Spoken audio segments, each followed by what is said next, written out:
Welcome to Hey EW. I am RJ City, and my guest is Paul Walter Hauser. Hey. Hey, man. Thanks for having me on the show. Of course, it's a pleasure. You are critically acclaimed. You are beloved. You're an award-winning actor. Do you think you're finally ending the stigma of Hollywood good looks?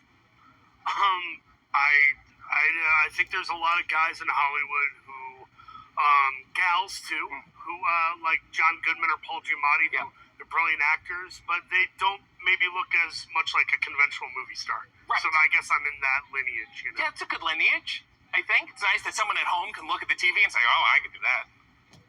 I don't know that it's that simple, but I think it is. That's a little reductive. I think we've reduced it. It's good to reduce. You were born in Grand Rapids. You were raised in Saginaw. Are you upset to be from Michigan without the tough Detroit upbringing? I had a tough Saginaw upbringing. We were number one for violent crime per capita for about a decade. So if you do some more research, I don't know if you do any, but if you do some, I think you'll find that I am as tough as my neighborhood. Yeah, Saginaw was mentioned in a Simon and Garfunkel song. It isn't exactly 8 Mile. That doesn't help. Yeah, let's talk more about your tough upbringing. Your father was a reverend, Reverend Paul Hauser, and you rebelled against him by adding Walter in the middle of his name? That's my deceased grandfather's first name, so I did it to honor him, and also to keep up appearances with me being an arrogant actor who wants attention. You have to say 3 names, not 2. Right, and it's working very, very well. And you were Lutheran. Give me the gist. What's the gist? Lutheran is it's like Christianity, but they don't fully know what the hell they're doing. So just make it's like improv. It's like an improv religion. It's like most religion. I'm very much a Jesus guy, but I found that I don't really want to put a tag on it so much as I want to be nice to all people. Oh, okay. So you avoid having actual beliefs. You're like, whatever you think, that's what. It's like the end of Inception to you. Is that it? No. Whatever you think you see, that's what you see. It is not the spinning top at the end of Inception. That's not what I'm saying. I think it is. Have you met Luther here? Do you give him a little deference? Like, hey, buddy. Luther? Yeah, Luther, the butler. Lutheran, I thought. Oh, sorry, I'm thinking of Idris Elba in Luther from the BBC. Wow, yes. Just bouncing names off the floor. Good for you. I've met Luther. He doesn't come near me for a reason. It's the judge said 500 feet. Oh, okay. Excellent. Yeah, not me. I didn't do anything. Yeah. Let's talk more about that tough upbringing. You went to a private high school. Then you went to Concordia University. University. Let's take it again. It's tough when you have it right in front of you. You know what I mean? It's really tough. Here you go. I can't look at this. Should I leave the sticker on like one of those cool kids? This will resell it. We're going to go to Lids later and make a profit. You went to a private high school, then Concordia, then you dropped out to become an actor. Is that because you already went to a private high school so you knew you were set no matter what? Not so much set, though church workers historically make tons of money, you're right. No, we were less the T.D. Jakes family and a little bit more the, hey, can we borrow your car family. I dropped out of college because I wasn't very good at it. I drank a lot of alcohol, and I was writing movie scripts rather than doing my homework, and I dropped out. Excellent. It hasn't really worked out, obviously. I'll say. Your acting debut was supposed to be as an extra in the film Virginia, but you complimented director Dustin Lance Black on his Oscar acceptance speech, so he wrote you a bigger role. Is that your advice to young actors, just to kiss ass as much as possible? It doesn't hurt. I'm guessing that's how you got this job, right? Yes. Great job, Mr. Khan. I love working here. Which Khan? Ricardo Montalban. Say Anthony. Say his birth name. Anthony. Look at his driver's license. Wow. How hard up was that guy for a compliment? That an extra complimenting him, and he's like, oh, let's write this guy apart. You know what? I call it divine providence, my friend. Right place, right time. Yes, that Lutheran acting method. You got your big break playing murderer Larry Hall in Blackbird, for which you won an Emmy. Is it weird to be grateful for a murderer? I'm more grateful for the opportunity to portray one. I'm not grateful for him. Yeah, but if he didn't do those horrible things, you wouldn't work out for you. Yeah, I actually prefer that. If I could do it all over, I'd have him not commit atrocities, and I would just keep playing guys that work at comic book stores or whatever. You know? Yes. I think you're wrong, though. You said my big break was Blackbird. Yes. I starred in a $40 million Clint Eastwood film called Richard Jewell. That was the big break. Yeah, I have it. I haven't opened the DVD, but I have it. Why do you play so many real-life people? Is it the poor diction? I do have poor diction, to be honest. I wish you hadn't brought that up. I sort of have to enunciate more. What's the most insulting role that you've read for? The most insulting? Oh my God. I passed on an audition back in 2010 to play Fat Dear John in a movie called Vampires Suck, and it was about spoofing other movies, and they were like, you're the fat Channing Tatum, and the role is that you're fat, and you'll say 2 lines, and we'll give you like $1,200. And I said no to the audition. Excellent. But role that I wanted, I auditioned for a movie called Terminal, I think it was called. Not the Terminal with Tom Hanks, but it was like it was called Quarantine Terminal, and it was a zombie movie that takes place on board an aircraft. And I had to act like I got bit by a zombie in the audition, so I really went for it and acted all crazy and creepy in the audition. And they looked at me like, "We don't ever want to see you again." Excellent. Yeah, that's excellent. You've won an Emmy. You've won a Golden Globe. You were nominated for a 2019 Women Film Critics Circle Award. You did not win. Why do you think women hate you? Have you heard about Ryoko Pro? This is the cutting-edge portable Wi-Fi hotspot that people wish they found out about. I think that's a leap. That's a stretch. I was still nominated, so clearly not all They were women. thinking about it. They got a good look at you. And then they went, I don't think so. But that could be true. Yeah, it is true. They told me You this. are uniquely qualified to do this. Let's turn the tables. Rate these wrestlers as actors. Okay. This will be fun. Roddy Piper. Out of 5, out of 10. Out of 5. I'm gonna Roddy out of 5. I'm gonna give him a 3.5. Andre the Giant. Andre the Giant. Homeboy crushed Princess Bride. I'm gonna give him a 4. Excellent. MJF. MJF. I haven't really seen him in much yet. He's booked some stuff though. I think MJF is gonna be up there with Dave Bautista. I'm gonna give him an assumed 4.5 out of 5. So Batista is the top for you? Dave Bautista's probably near the top. Absolutely, I would put him above Dwayne and John Cena, even though they all have their thing they do well. Yeah. What is the greatest wrestling movie of all time? Greatest wrestling movie of all time is probably, I'm gonna say Ready to Rumble, because it's such. Can I tell you why? No, I don't want to hear why. It is such. I don't want to hear why. It's a time capsule of buffoonery in the late '90s, early 2000s. It is Slurpees and fart jokes and Bill Goldberg. No, the correct answer is All the Marbles with Peter Falk. You know nothing about this business. Are you endearing yourself to wrestling fans as insurance for when your acting career ends? Because the roles will stop, but you can always sell 8x10 to WrestleCon. You know what I'm saying? Well, no, that's what's great about wrestling. It's such a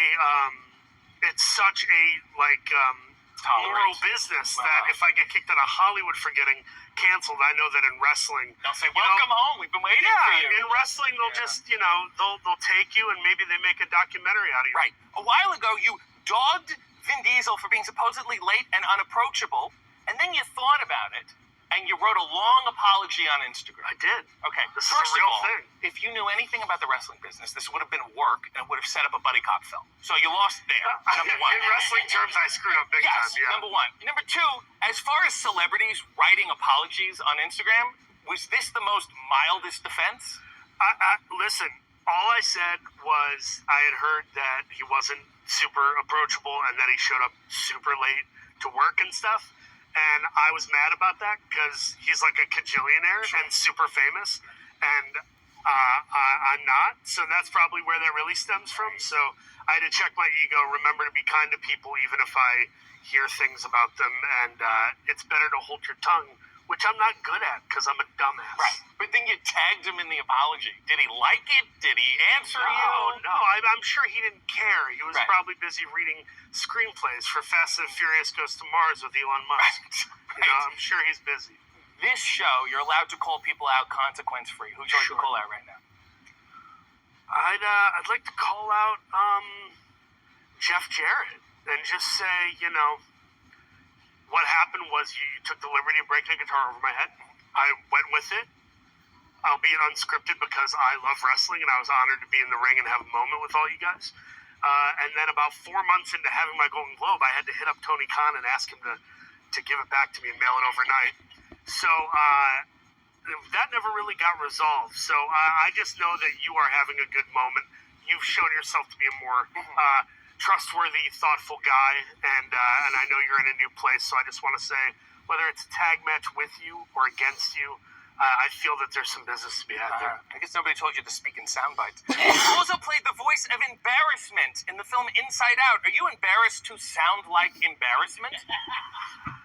Well, I mean, listen, it's an acting job. You kind of have to just embody. Right. You know? They just heard your voice and said, "This guy's ashamed of himself." Well, right. Well, like, you know, to be fair, like you've done characters. You have a face for radio, but they put you in front of cameras. You know what I mean? You know what I mean? I know what you mean.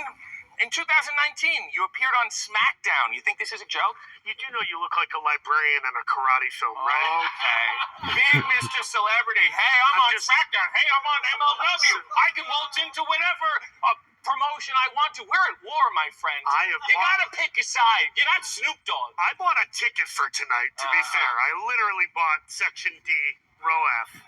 You have appeared on both Dynamite and Rampage. Why do you hate Collision? I love Collision. Collision's action-packed. Are you banned? You're banned from Collision? Not that I know of. I think I used to watch a lot of Collision because I love FTR. They were on there quite a bit. Yeah. Okay, well, your last AEW appearance was in January 2023. Is this long-term storytelling, or are you just lazy? No, I think that the company just got bored, and they're like, I think Hauser's in town shooting a movie. We should grab him. That's for sure. Speaking of movies, I found your Letterboxd account. Yes, and you where rated... I'm very, like, vocal. Yeah. Yeah. Listen to this. You rated I, Tonya, a film you were in, 5 stars. That's a dope movie. You proud of yourself? Watching your own film, sitting there going, I was perfect. I wouldn't change this film at all. I 1,000% was. Sometimes you do something and you know it's good, and it's okay to say that it's good, because in equanimity, I also tell people when I know that I suck at something. So you just threw out equanimity and thought everyone will struggle with that word, and you just slipped the whole excuse behind them. You're the only one struggling with it. Well, I'll tell you what else I struggle with. When your son was 5 weeks old, he made his acting debut in one of your films. Break the cycle. You just had to nepotism as early as possible. Why don't you do a short film in the womb? Look, he was drinking colostrum, and I said, kid, get to work. And I threw him on a movie set. You have a shirt that says, Paul Walter Hauser is wrestling. Doesn't that say everything? You really want to take responsibility for this whole business?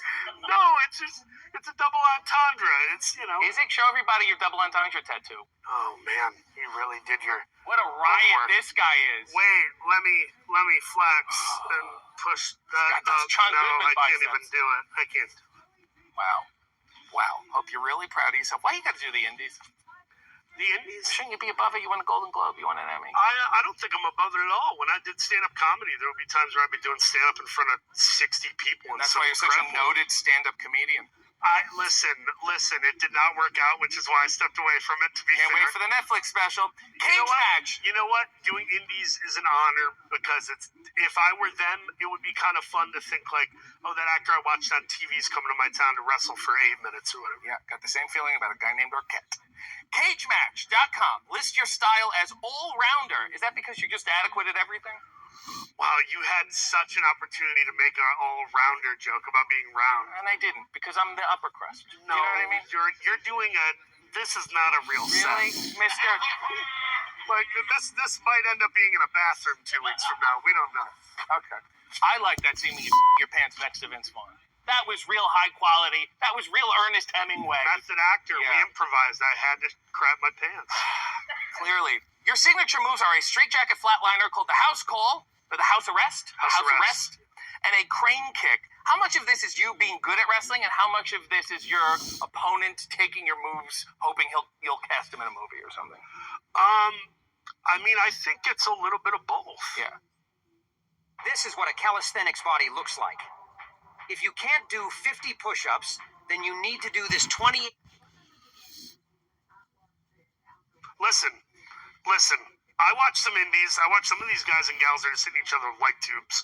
So the fact that I am doing a butterfly suplex off top rope, and I'm doing a Texas cloverleaf, I'm sticking up for myself, saying I do know how to wrestle, and if you'd like to find out, give me the invite. Great. I'm easy to get a hold of. You were once one of Dalton Castle's boys. Tell me about that method acting preparation. I just did lots of therapy to get through that. I'd rather not talk about Okay. it. All right. Yeah. Fair enough. Can I tell you the real problem with your wrestling? Sure. You wrestle as Paul Walter Hauser. Yeah. Nobody wants to see Paul Walter Hauser. You don't act as Paul Walter Hauser. You act as everybody but. People would rather see you as a real-life murderer than see you as Paul Walter Hauser. You got to get a gimmick. This is what I'm saying. I think gimmicks come and go depending on the flow of one's, lifespan. Yeah. I don't, Chris Jericho, great example of someone who's gone through everything from the Lionheart to the Painmaker to the, So let's go through some right now. Sure. I'm going to list a character. Okay. For you, a possible gimmick. Yes. Maybe you can drop into the character and give me their catchphrase. Okay, You ready? sure, I'll try, yeah. Lukewarm. Hey everybody, I'm lukewarm. Now a lot of guys around here are like, ooh, I'm the cold one, or I'm the hot one, or he's got heat, ooh, he's cooling off. But I'm right in the middle of the action, and I'm ready to do some business. So, what you gonna do when the warmest Luke runs wild on you? So much better. Dave the Vestibule Bestibule. Hello, I'm Dave the vestibule. What is it? Dave the Vestibule Bestibule. Hello, I'm Dave the vestibule. I know it sounds hard to say. It's because it is. I'm a hard man to understand, a hard man to deal with, which you'll find out in the ring. My finishing move, I won't tell you because I don't have to. See you in there. Let's see if you can escape the vestibule. It's great. Okay. Edgier character. Just like Johnny Cash's boy named Sue, I was born and you can believe it wasn't an easy upbringing. It makes you tough, and when you're this tough, there aren't many jobs you can hold down. There's a reason I don't work for H&R Block, son. But I do work on the canvas, and I am an artist at making the Crimson Mask. And I'm starting to sound like Stone Cold Steve Austin. Yep. And finally, Taz's disowned son, Nook.